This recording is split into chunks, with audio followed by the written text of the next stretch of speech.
Good morning all of you.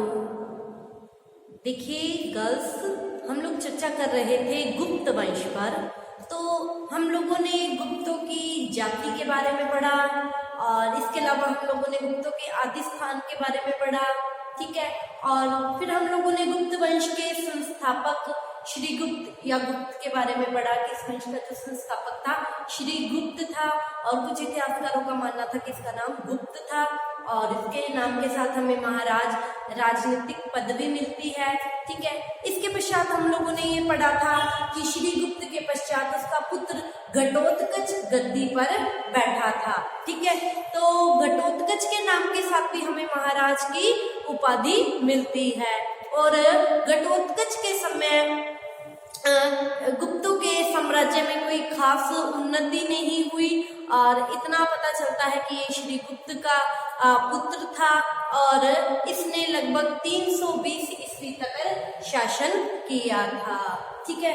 और घटोत्कच की मृत्यु के पश्चात उसका पुत्र गद्दी पर बैठा, जो भारतीय इतिहास में चंद्रगुप्त प्रथम के नाम से प्रसिद्ध माना जाता है, ठीक है।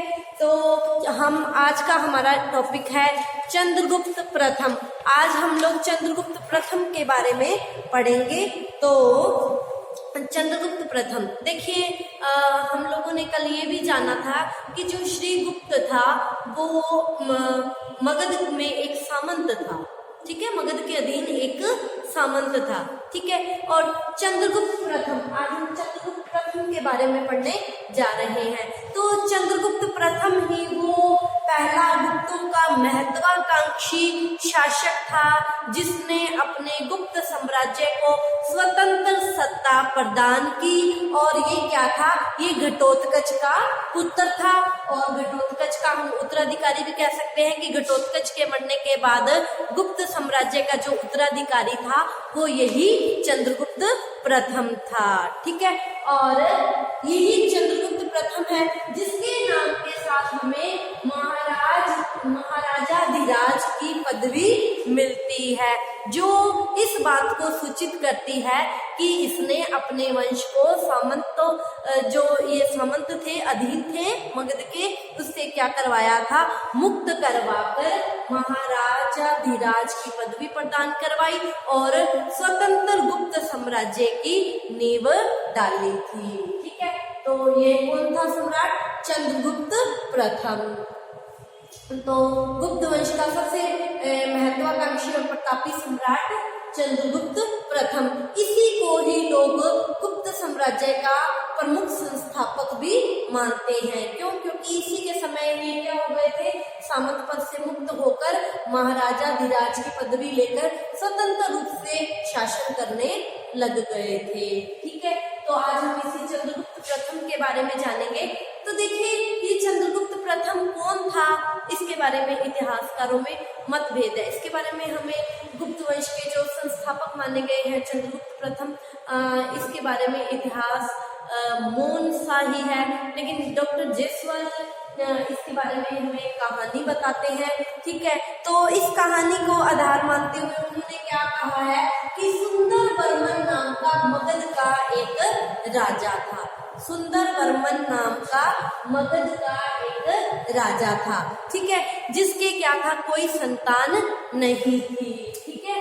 और इसने क्या किया था, सुंदर वर्मन मगध का राजा था, इसके कोई संतान नहीं थी और इसने क्या किया था, चंद्रसेन, इसने क्या किया था, चंद्रसेन नाम के एक युवक को गोद में ले लिया था। चंद्रसेन नाम के एक बालक को क्या कर लिया था, गोद में ले लिया, ठीक है। और चंद्रसेन को गोद में लेने के पश्चात सुंदर वर्मन की जो पत्नी थी उसने एक पुत्र को जन्म दिया जिसका नाम क्या था, कल्याण वर्मन, जिसका नाम क्या था, कल्याण वर्मन। तो क्या हो गया कि मगध का राजा सुंदर वर्मन था जिसकी कोई संतान नहीं थी और उसने चंद्रसेन नाम के एक बालक को गोद में ले लिया और गोद में लेने के पश्चात कुछ समय पश्चात उसकी पत्नी ने कल्याण वर्मन नामक एक बच्चे को जन्म दिया। अब जब सुंदर वर्मन के खुद का बेटा हो गया कल्याण वर्मन, ठीक है, तो अब क्या हो गया, चंद्रसेन को मगध का राज्य मिलने की जो आशा थी वो क्या हो गई, जाती रही। तब तो इसको ये था कि सुंदर वर्मन में कोई बेटा नहीं है, इसने मुझे गोद लिया है तो मगध का आने वाला उत्तराधिकारी कौन हूँ, मैं ही हूँ, ठीक है। जैसे ही सुंदर वर्मन की पत्नी ने कल्याण वर्मन को जन्म दिया तो चंद्रसेन को क्या हो गया, कल्याण वर्मन से मगध का राज्य जो मिलने की जो आशा थी वो क्या हो गई, निराशा में बदल गई। मतलब वो आशा क्या हो गई, इसको जाती रही। अब उसको लगा कि अब तो मुझे मगध का साम्राज्य नहीं मिलेगा, क्यों, क्योंकि तो अपने पुत्र कल्याण वर्मन को ही गद्दी पर बिठाएगा, ठीक है।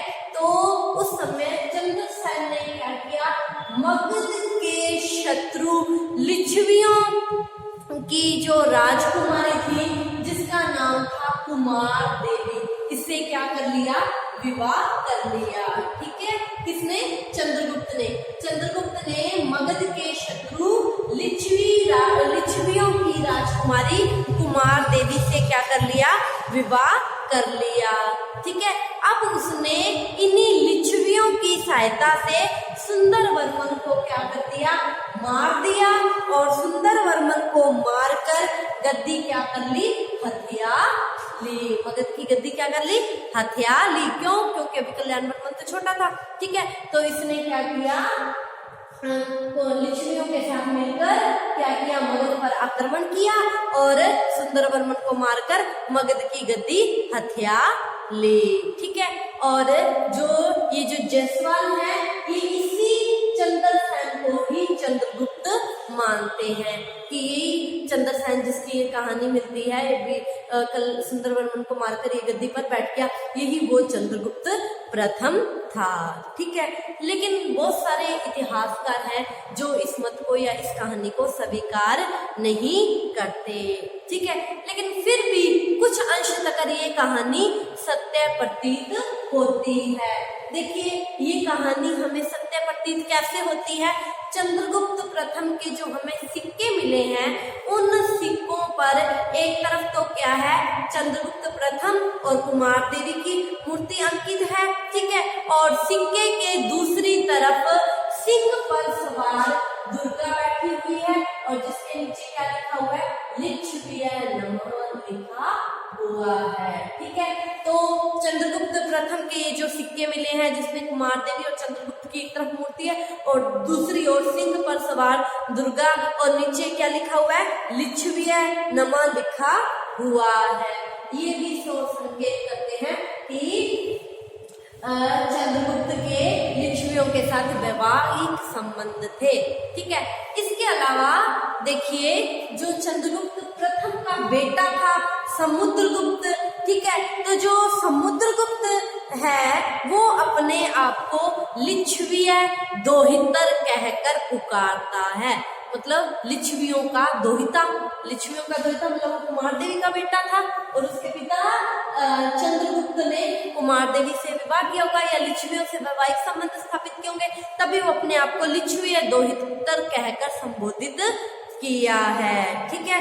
और इन्हीं लिच्छवियों के सहयोग से ही चंद्रगुप्त ने महाराजाधिराज की पदवी प्राप्त की थी, ठीक है। और लिच्छवियों से वैवाहिक संबंध स्थापित हो जाने के पश्चात इन लिच्छवियों ने क्या किया, चंद्रगुप्त को या कह सकते हैं कि कुमार देवी को वैशाली के आसपास का इलाका दे दिया, ठीक है।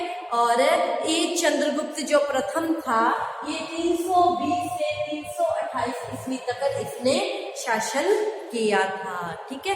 320 में घटोत्कच के मरने के पश्चात ये गद्दी पर बैठा और इसने 328 ईस्वी तक शासन किया था, ठीक है। अब हम चंद्रगुप्त के साम्राज्य विस्तार की बात करते हैं, ठीक है, कि चंद्रगुप्त का साम्राज्य जो था वो कहाँ से कहाँ तक फैला हुआ था। तो देखिए अगर हम चंद्रगुप्त के साम्राज्य विस्तार की बात करते हैं तो जो चंद्रगुप्त का साम्राज्य है इसका जो है गंगा यमुना के संगम तक इसने अपना अधिकार कर लिया था, ठीक है।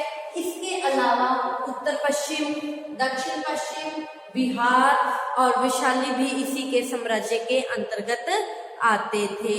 ठीक है, वैशाली जो है जब इसने क्या किया था, लिच्छवी राजकुमारी कुमार देवी से विवाह किया तो वैशाली भी इसके साम्राज्य के अंतर्गत आ गया। ठीक है, अब देखिए एक और इम्पोर्टेंट बात, कई बार छोटा क्वेश्चन भी पूछ लिया जाता है। चंद्रगुप्त प्रथम ने अपना जो राज्याभिषेक था या जो राज्यारोहण की जो तिथि थी 320 ईस्वी, इसको यादगार बनाए रखने के लिए गुप्त संवत आरंभ किया था। चंद्रगुप्त प्रथम ने 320 ईस्वी का गुप्त संवत आरंभ किया था। कई बार छोटा क्वेश्चन भी पूछ लिया जाता है, गुप्त संवत किसने और कब आरंभ किया, तो 320 ईस्वी में चंद्रगुप्त प्रथम द्वारा अपने राज्यारोहण की तिथि को यादगार बनाने के लिए गुप्त संवत का आरंभ किया था। ठीक है, तो ये आज हम लोगों ने चंद्रगुप्त प्रथम के बारे में पढ़ा और आज की क्लास में इतना ही। आप इसका स्क्रीनशॉट ले लीजिए। Thank you all of you.